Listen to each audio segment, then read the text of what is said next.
good evening, good morning, good night, you lovelies. It is the one, the only Cappy D Bar, and we're here to discuss the best story of all time. One Piece!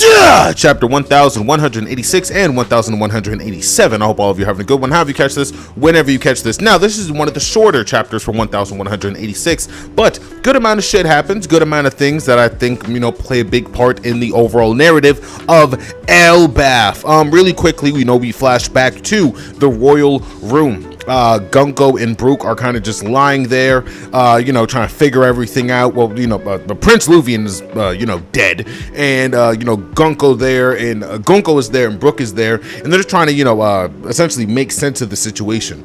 And it's revealed, something that we theorized, that Gunko is indeed, the child of the Celestial Dragon, and more likely than not, Princess Candel was, assaulted by a Celestial Dragon, leading to the conception of Gunko. My only issue with this, and again, this is just a kind of issue I have with Oda specifically. He did this gimmick of this 13-year-old girl being like super infatuated and super like head over heels for Brook, right? And initially everyone's like, man, this is like a really like weird dynamic. Like, who really wants to see this? Like a child fawn over a fully grown adult? Like, nobody wants to really see that. And even with Brook, it was like, okay, Brook, all right, settle down. Like, let's call, like, we've gotten this motif at least twice in this arc of children just being very like overly infatuated with adults in a not so PG manner. So for that to be the setup for Gunko, right? That's just just this very naive child who is a child, right? Like, Gunko isn't the age of 18 or anything, just to make the reader feel more comfortable about reading this. No, like, it's a minor. So when the news is given of, hey, there was a secret affair and the island hid it from you and nobody wanted to tell you, it only bothers me because in my mind, I feel like the only reason Gunko was made this age is so she can be easily deceived about this about this sexual assault, right, that took place on my apologies, that took place on the island, that led to her birth. I don't believe for like half of a second that if Gunko was like 3 years older, that story would have flew. Like, oh, the super powerful government man came to the island, and while my mother was in a relationship, she gave me she conceived me without my father that was in the okay, I guess what I'm trying to get to is somebody who is above the age of like 17 or 18 understands the reality of the world. And I think Gunko being made the age she's made from Oda, intentionally, it's just a little odd. I'm just really not the biggest fan of it, because now it's Gunko, right, a woman, right, and again, Japan has its own history of a sexual violence, right, so I don't want to get into that, but like just the idea of a woman intentionally on the behalf of the author being so naive and ignorant due to the age that she's made from the author, because again, yes, she's like 15 or something, she wouldn't understand the intricacies of this, but then you have to go back to the initial the initial introduction of this Gunko, this at this age, or like, at least Gunko at this age is very infatuated with Brook, and on the surface it's like, this is pretty uncomfortable, I don't like watching this, right? And then you have to realize, yeah, Oda only made her that age so that he could put in the storyline of her not understanding what sexual assault is. And it's just, I don't know. And I hate to get too in the weeds here, but it's little stuff like that. I'm just like, Oda, is this necessary? Like, is this really necessary, right? Gunko and Brook later, they have a back and forth on, the nature of this war and how everything even happened, stating that, the acts for 1,000 slaves, that was relieved, that was revealed in chapter 1185, that it was just a facade, that it was all just, like a fairy tale, right? And it's even shit like that where I'm like, why wouldn't the world government, and it's like it's the issue, right? There is no internet in the world of One Piece, so they probably just think that the world government are just royalty, like literally just royalty that every now and again comes down to the surface, to congregate or to communicate their their wills and desires to the people, that they are ruling over, right? So I don't think that she could imagine a reality where the celestial dragons are intentionally trying to rob the world blind. But again, it's like her age oh my gosh, I don't know, man. And now I'm thinking about this, right? Because if Brooke says that she hasn't aged a day since she's met her, does that mean that this entire like does that mean that Gonko is just like some 16-year-old? Like it's even in that, like she's a 16-year-old who like is depicted in only like panties and like socks and shoes, like weird. I'm just not feeling it, Oda. I'm really not feeling it. But basically, right? This leads to Brooke coming back to the past, or coming back to the present, and saying that he wants to put all of his faith into Gonko one more time. And this basically rallies all of the Straw Hats. I don't really love this also. Like Usopp's most impressive thing that he's gonna get for like a chapter or two, because we are gonna get to 1187, is just trying to free Gonko. It's like nigga, like what?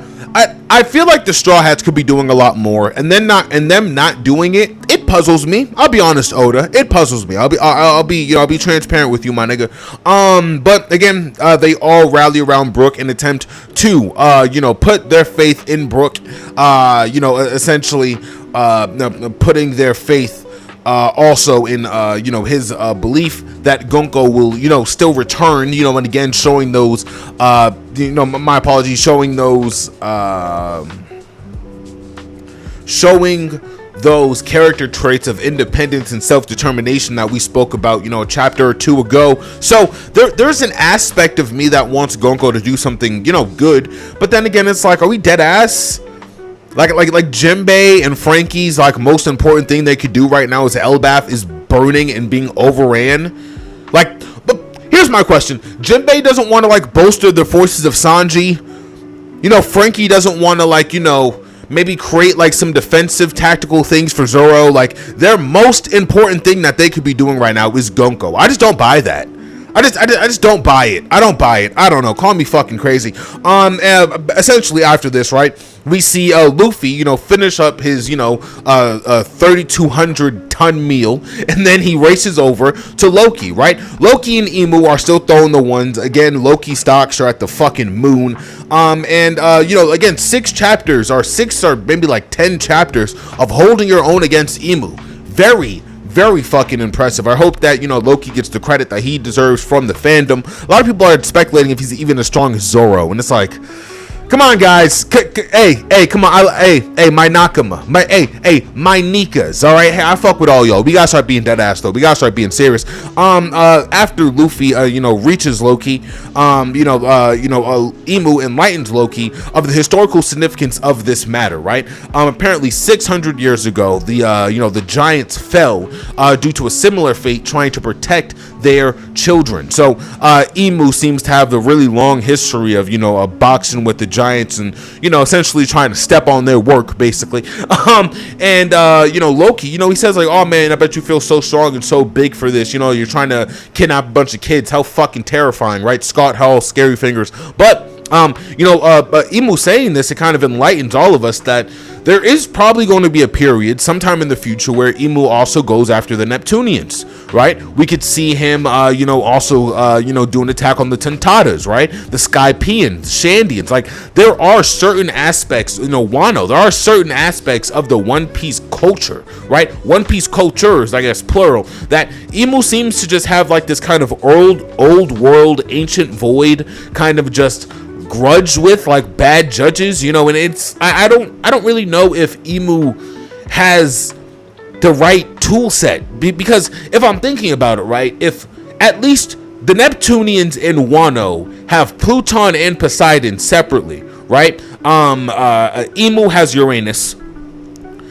Emu also has to go up against, the crazy creature that is Loki, right? Ancient giant, Needhog, mythical Zoan. Then you also have to deal with Luffy. There's a hypothetical that Blackbeard, just for the sake of having something to rule over, is also going to try to get his licks in against Emu. Like, there isn't really a lot of wiggle room for, I guess, a room for error, I guess, for Emu. So I don't really know if this is the most intelligent thing to do, right? And even in this, like, Emu has been prolonged with this fight for Loki for how long? And the first thing he said when he got on the island is, this is taking too long. We are taking too long, and there was too much time being wasted here. And then he just fucking threw the ones with Loki for like 15 straight minutes. And again, if you want to think about it, Elbaf might have a complete different time dilation. It doesn't really seem like Emu's plan is as structured as we imagine it to be. And truthfully, I'm gonna get into this, in the 87th edition of 1187th edition of this chapter of the series. We are going to touch on a hypothetical of this ending a lot sooner than we anticipated. So again, everything that I thought for this specific chapter, solid. Again, one of the shorter chapters though. After Emu delivers this pretty shocking news of history repeating itself, Luffy flies out of frame with a right hook and it makes this nigga Emu hit the Sanji face, and it's pretty cool actually. I kind of fuck with it. Now continuing, all right, for chapter 1187, all right, continuing off this left hook that Emu places, we see that it was coated in Conqueror's coating. Not mad. Hey, Luffy, my nigga. Hey, I'm proud. Okay, hey, I'm proud. I didn't know if this was just a normal left hook, did have hockey coating, but to have Conqueror's coating, all right, on top of the hardening. I'm seeing you, my boy. Hey, if the anime adds a little bit of Ryo, or a little bit of Rio, huh? A little bit of Kings, but hey, a little color to the Conqueror. Hey, man, listen. Luffy has a lot in his bag, all right? So if we see him just get deep, and I mean deep into his bag, I'm fucking with it. Oda, I know you're gonna hear this somehow, some way. Bring back some of those Wano abilities. Just do it. Hey, it will make the fight a lot easier. I promise you. Basically, right? Loki, as he is kind of like reacting to this. He's caught off guard by one of the demons sent by Emu. Emu's bleeding from the mouth, and he sends off, with his little OK symbol, something called a stigma, right? This stigma, it shoots next to Loki and Luffy, and basically, the fire starts to spread in Loki's chest, and they describe this fire as just kind of like a marking sticker, basically, because it is not hot and it is not burning neither Luffy or Loki, but it is spreading like a kind of fire, kind of like Amaterasu, if you would. After this fire is spread into the the wounds of Loki, again, 8 straight chapters of boxing Emu. He's going to be a little beat up. One of the wounds that the black fire spread into, automatically materialized a sword, or just a spear, if you would call it that. And that spear impaled Loki. Luffy, seeing this very, I was calling it Loki. And Luffy, after seeing what happened to Loki, he throws the fire away to completely dodge this stigma. Now the really interesting part about this is that they're a lot closer to the Straw Hats than I imagined. So, Jinbei bolstering the forces of Luffy is not impossible. Usopp bolstering the forces of Luffy is not impossible. It should be the main priority though, because Loki falls onto this massive block of ice that Gonko was in. They have tried everything from fire, they've tried explosives. Brook is trying to determine if it's even really ice, but he's a skeleton, so his nerves aren't what they used to be. Yo ho ho ho. And as they're trying to come to a conclusion, when Loki officially crashes down onto this block of ice, that's when it officially starts melting. Now, I said it in my I said it for 1186. I do not like the idea of all of these niggas just gather around Gonko and this is their story. I'm just not a fan of it. I'm just not. I would like if Usopp had a little bit more fucking agency. There's an entire village of children being kidnapped. Sanji or Zoro are bound to be on the back foot for either one of their 1v1s we're getting to later. So I would just like it if the Straw Hats maybe just did a little more. And I hope that isn't a hot take. I just wish they did a little fucking more. That's all. As the melting process begins, Gonko, kind of shows like soft signs of life. They keep zooming in on her, and obviously she's still alive, but we're all trying to determine if she's even going to be a good guy, because the reality of Gunko waking up, kind of realizing her, actualizing as a Dami-reversied individual, or just as a holy knight, right? Like, there's nothing that will influence Gunko to turn to the right side, unless maybe for a song. Right, like Brooke sings the right song, maybe. I don't know, chat. I don't fucking know. And even in that, right, are we now going to go with the theory that music is the reversing force for Dami Reversi? Because that means that the drums of liberation are about to be insanely cracked. So I just don't know what Gunko's purpose is. I don't know why the Straw Hats are so focused on her. And again, I don't know what Oda is building towards with this Gunko thing, but seems to be something really big and something very important. After Luffy dodges the stigma attack from Imu, we flash to Zoro and Summers. Zoro and Summers have a very interesting showdown. It almost looks like they just have like a cup of tea. Like it's a very like, I don't know. This is very just calm. They're both having like a kind of just a little chit chat. Like, oh yeah, how about them Spurs? Oh man, yeah, 20 from the field, just crazy. Like they look like they're having such a casual conversation, right? Which obviously matches up with the minority hunter agenda. Summers is describing that they're only there for about 10 to 20 kids, and Zoro is explaining that this entire raid on Elbaf ruined a barbecue, a nice little barbecue session with the boys from Little Garden. All right, and Zoro wasn't too happy about it. He basically proclaims that any plan moving forward that Summers and Killingham have constructed will not work. When Summers asks why, Zoro responds very simply, because your guy's gonna be dead as a result of my associate taking care of him. Zoro's glazing Sanji like this, I'm a fan of. Hey, good for you, Zoro. Good for you, Zoro. All right, because honestly, the imagery that we get from Sanji after this is so cold, so tough, so fucking tough. A lot of people said that they have, the wrongly matched, pairs for Summers and Zoro and Killingham and Sanji, but I think this matches perfectly, right? Because they both have to go against, the worst versions of themselves in a way, right? If Zoro was this kind of absolutely ruthless, cutthroat kind of a bandit, who found a way to get a nice little paycheck with the world government, he would probably resemble something like a Killingham, right? Somebody who was just very maniacal and very happy to cause the pain he's causing. And Summers, somebody who was so obsessed with love and the philosophy of loss and of loss and gain, right?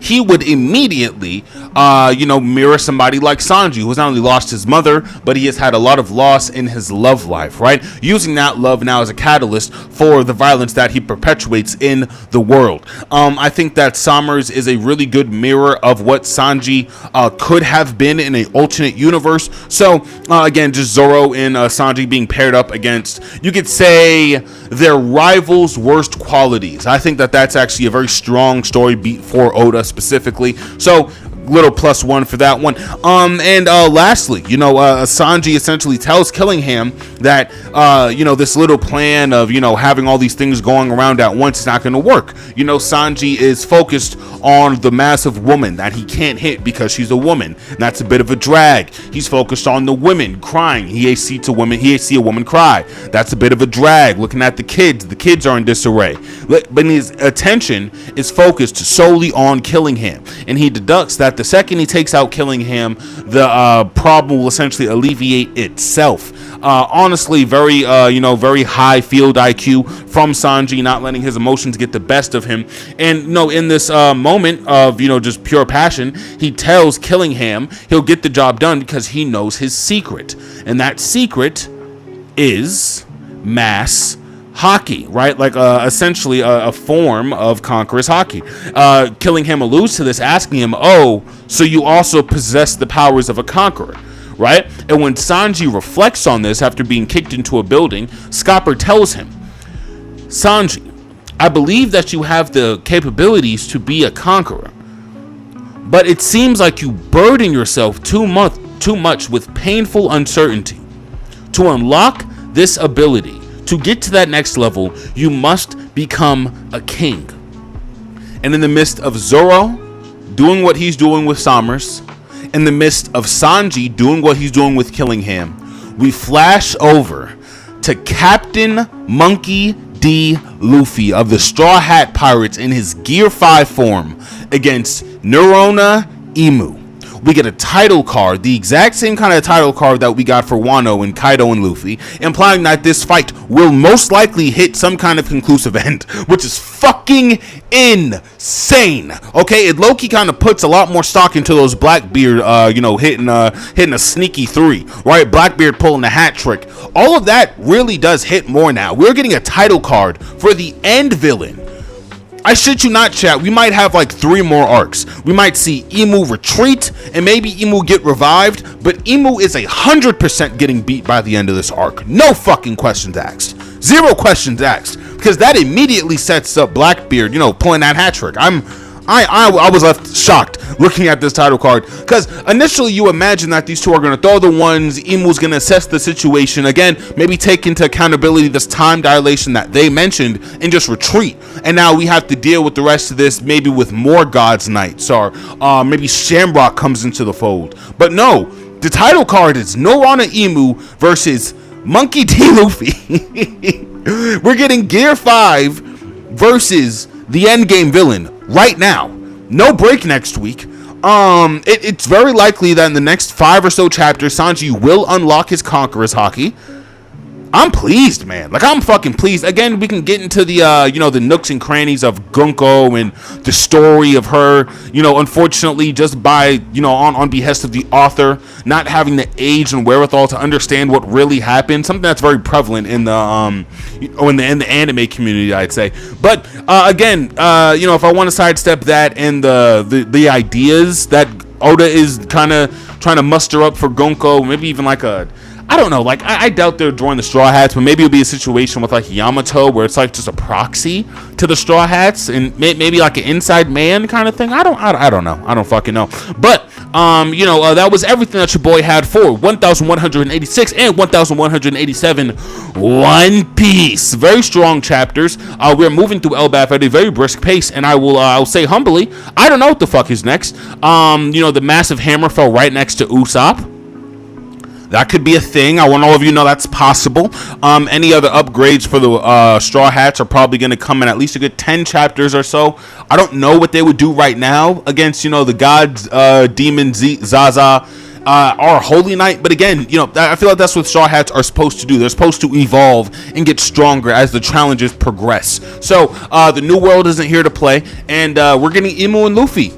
Now, like right now, a week from now, we will have more pages on Emu and Luffy officially. So, all of you stick around. Shit's gonna get real crazy. That was again everything that your boy Cappy had. All right, hope all of you leave a nice little like, leave a nice little subscribe. We do have a lot of other stuff going up for the rest of the week. All right, not to ignore Raw, Dynamite, but again, more One Piece, Collision, Smackdown. All right, the lots. All right, maybe another weekly road report, huh?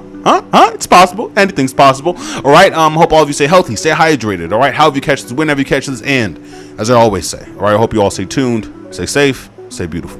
Peace.